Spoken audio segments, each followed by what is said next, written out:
Hey everybody, let's do a video on concavity and points of inflection. This goes under grade 12 cubic functions, functions that look like this. We're used to the hyperbola and the parabola, as well as the cubic, which we are now adding. We see a upward movement constantly throughout this function. From the left-hand side through to the right-hand side, it's always going to be positive. Now, where I've drawn a dot over there, that is the point of inflection.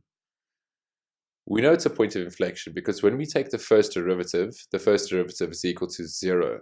Now, this can either be a turning point or a point of inflection.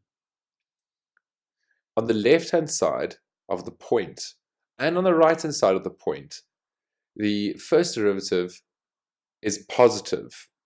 Let's have a look. So on the left-hand point, we say the first derivative is positive. At the point, the first derivative is 0, and on the right-hand side, it's also positive.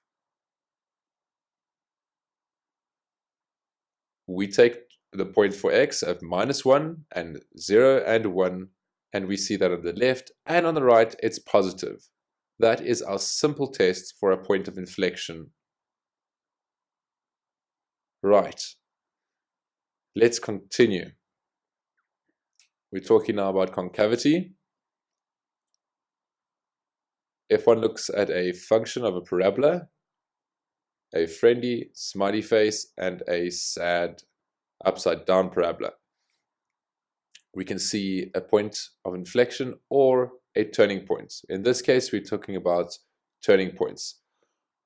Where I've drawn the red line, we see that the first derivative would be negative. That is on the left-hand side of the top parabola. On the right-hand side, we see that the first derivative is positive. This means that that is certainly not a point of inflection. It is, however, a turning point. It's also a local minimum. Now, the second point is a local maximum. On the left-hand side, the derivative is positive, and on the right-hand side, the derivative is negative. Let's move on.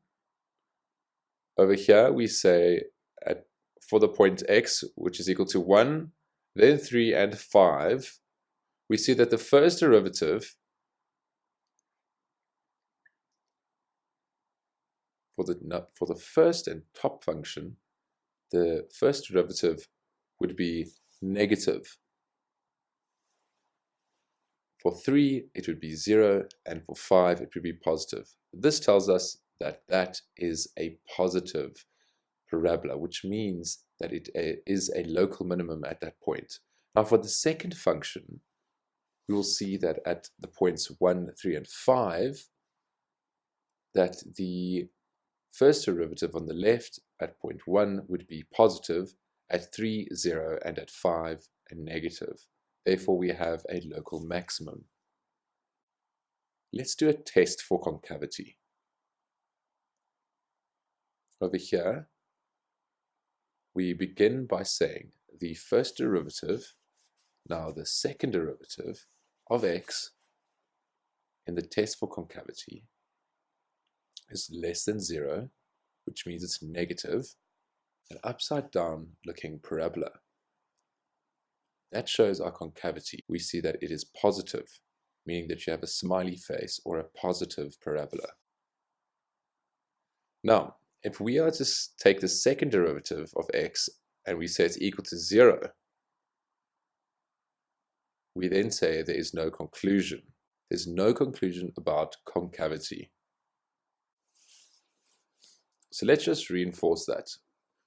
Our second derivative is negative. We know that it is concave down. If it's positive, we know that it's concave up. And if the second derivative is equal to 0, there can be no conclusion that can be made about the concavity. That's easy game.